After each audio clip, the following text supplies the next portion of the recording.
بسم اللہ الرحمن الرحیم۔ میرا نام ڈاکٹر ثاقب ملک ہے۔ میں as a associate professor of medicine یا ایوب ٹیچنگ ہاسپٹل میں کام کرتا ہوں۔ یہ ویڈیو چند ایک چیزیں ایسی تھیں جنہوں نے مجھے کمپیل کیا کہ میں اس ویڈیو کو بناؤں، کیونکہ چند چیزیں جو لوگوں کا اور ایک پاپولیشن کا جو ایٹیچیوڈ دیکھا گیا ہے ریگارڈنگ کرونا اور جس سپیڈ سے یہ اسپریڈ کر رہا ہے، یہ بہت زیادہ ورینگ ہے۔ میں یہاں میڈیکل یونٹ میں کام کرتا ہوں، ساتھ میں کووڈ کو بھی کور کرتا ہوں۔ تو یہاں پہ ہمارے یہاں پہ پچھلے کچھ عرصے سے ایک تو جو لوگوں کا کنسیپٹ ہے ریگارڈنگ کرونا، وہ سم آف دا ادر وہ ایسا ایک ریجڈ قسم کا ان کا کنسیپٹ ہے کہ وہ اس کو موڈیفائی کرنا یا ان کو کونسل کرنا بہت ہی ڈیفیکلٹ ہے۔ ابھی میں آپ کو ریسنٹ مثالیں دیتا ہوں کہ پرسوں رات کو پیشنٹ آیا اور اس کے سمٹمز اور اس کے چیسٹ میں انفلٹریٹ تھے، اور اس کو ہم نے کووڈ لیبل کیا اور اٹینڈنٹ کو ہم نے کہا کہ ان کو کرونا آئسولیشن میں شفٹ کیا جائے گا۔ تو انہوں نے وہاں پہ پورا رولا ڈال دیا، اچھی خاصی فائٹ کی ڈاکٹرز کے ساتھ، وہ مارنے پہ آگے کہ نہیں آپ زبردستی ہمارے پیشنٹ کو کرونا بنا رہے ہیں اور آپ لوگ وہاں پہ اس کو بیچ کے کوئی زہر کا ٹیکہ لگا دیں گے اور آپ کے پاس جو ہے وہ پیسوں کا سلسلہ ہے، آپ لوگ گورنمنٹ پیسے کماتی ہے اور آپ اس طرح کا کام جان بوجھ کے کرتے ہیں۔ اچھا، یہ ایک کیس ہے۔ پھر لاسٹ ویک میں یہ ہوا کہ پیشنٹ ہمارے پاس آیا، اس کو ڈائبٹیز تھی، ہائپر ٹینشن تھی، کوموربڈس تھے اس کے،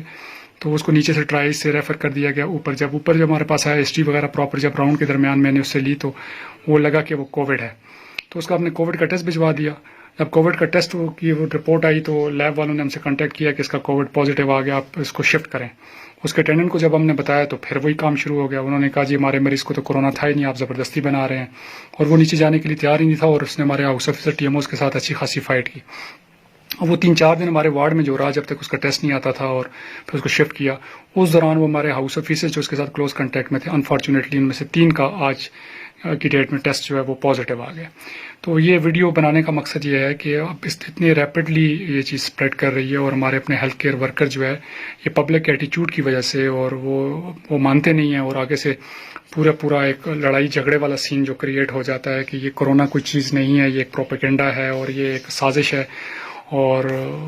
آپ لوگ جو ہے وہ زہر کے ٹیکے لگاتے ہیں، یہ ایٹیچیوڈ ہے۔ اب اس ایٹیچیوڈ کے ساتھ اس انوائرمنٹ میں کام کرنا، اور جس سپیڈ سے یہ بڑھ رہا ہے، جو پچھلے میں 2.5-3 ماہ سے اس کی سپیڈ میں نے دیکھی ہے کہ آفٹر رمضان کے دوران یہ جس طرح وہ پیک کی طرف جا رہا ہے اور یہ دن بدن بڑھ رہا ہے، اور میرے جتنے کولیگز ایون پشاور میں بھی ہیں وہ بھی بتا رہے ہیں کہ ادھر کے جو حالات ہیں کہ ہاسپٹل آلموسٹ ان کے جو یونٹس کرونا کے ہیں وہ فل ہو چکے ہیں، آئی سی یوز آلموسٹ فل ہو چکے ہیں، اور ابھی یہ 1.5 لاکھ پہ اگر یہ حالات ہیں تو آئی ڈونٹ نو کہ آگے کیا ہوگا، کیونکہ گورنمنٹ نے جیسے کل اناؤنس کیا ہے کہ جولائی کے اینڈ تک اگر یہ 10-12 لاکھ کو پہنچتے ہیں تو پھر اس وقت ہیلتھ سسٹم کدھر کھڑا ہوگا، یہ ایک بہت بڑا سوالیہ نشان ہے۔ گورنمنٹ یہ چاہ رہی ہے یا اس کی جو ایک پالیسی ہے کہ وہ یہ کہہ رہے ہیں کہ یار جی ہم ایس او پیز پہ عمل کروائیں گے اور لوگ ہمارے جو ہیں وہ کوآپریٹ کریں گے۔ تو میری گورنمنٹ سے یہ گزارش ہے کہ اس ایٹیچیوڈ کے ساتھ جو ہم دیکھ رہے ہیں اپنے ارد گرد ڈیلی بیسس پہ، پھر جب ہم باہر جاتے ہیں دیکھتے ہیں لوگوں کے جو ایس او پیز پہ وہ جو عمل کر رہے ہیں، کوئی ماسک نہیں پہن رہا، کوئی سوشل ڈسٹینسنگ نہیں ہے، ایک موٹر بائک پہ 3 لڑکے بیٹھے ہوئے ہیں، وہ خوب انجوائے کر رہے ہیں، اور گیدرنگز ہو رہی ہیں اور شادیاں ہو رہی ہیں، اور سٹوروں پہ آپ جائیں تو جس طرح وہ پھر رہے ہیں۔ تو یہ اس سپیڈ سے اگر اس ایٹیچیوڈ کے ساتھ جو لوگوں کا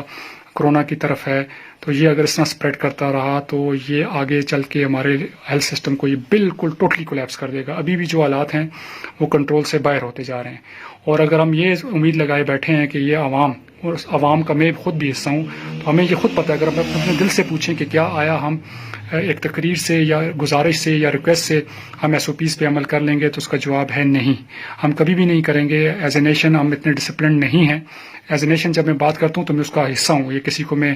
اسپیسیفائی نہیں کر رہا ہوں، ہم سارے ایسے ہیں کہ ہم کسی کے کہنے پہ، گزارش پہ یا اپنے دل سے کوئی کام نہیں کرتے، ہم ہر چیز میں ایک ڈینائل کا فیس تلاش کرتے ہیں، نفی کا پہلو تلاش کرتے ہیں۔ تو یہ اس طرح سلسلہ نہیں ہوگا۔ میری گورنمنٹ سے گزارش ہے، خدا را آپ اپنی پالیسی کو دوبارہ سے ریکنسیڈر کریں، کیونکہ جس سپیڈ سے یہ چیز پھیل رہی ہے، اور جو ہمارے عوام کا جو ایٹیچیوڈ ہے ٹورڈز کرونا، اور وہ اس کو بالکل سیریس نہیں لے رہے ہیں، تو یہ آگے چل کے ہم سب کے لیے یہ بہت بڑا ڈیزاسٹر ہوگا۔ تو ابھی سے اس پالیسی کو ریکنسیڈر کریں، کوئی ایسی پالیسی اختیار کریں، کیونکہ اگر ہم اس امید پہ بیٹھے ہیں کہ یہ لوگ ہمارے ساتھ کوآپریٹ کریں گے اور لوگ ایس او پیز پہ عمل کریں گے اور اس طرح ہم کرونا کو کنٹرول کریں گے، تو یہ مجھے لگتا نہیں ہے۔ یہ جو ایٹیچیوڈ ہم ڈیلی کی وجہ سے اپنے وارڈز میں دیکھتے ہیں، کرونا کے اندر دیکھ رہے ہیں، لوگوں کے ساتھ ہمارا ٹوٹلی ہر وقت انٹریکشن رہتا ہے، اور جو لوگ جو ہیں وہ پڑھے لکھے نہیں ہیں ان کو تو چھوڑیں، جو پڑھے لکھے لوگ ہیں وہ اس بات کو ماننے کے لیے تیار ہی نہیں ہے کہ ان کو کورونا ہے. وہ ہاتھوں میں اٹھا کے بار بار ہمیں کہتے ہیں ہمیں وڈال ہے جی، ہمیں بڑا بخار ہے، ہم کیوں زبردستی ہمیں کورونا بنا رہے ہیں. تو اس انوائرمنٹ میں جس میں ہم کام کر رہے ہیں کہ جن میں لوگوں کو کنونس کرنا ہی بہت مشکل ہے، ایون پڑھے لکھے لوگوں کو کہ بھائی آپ کو کورونا ہے، اس میں اگر آپ یہ امید لگائے بیٹھے ہیں کہ یہ آپ کے SOPs پہ عمل کریں گے اور یہ آپ کو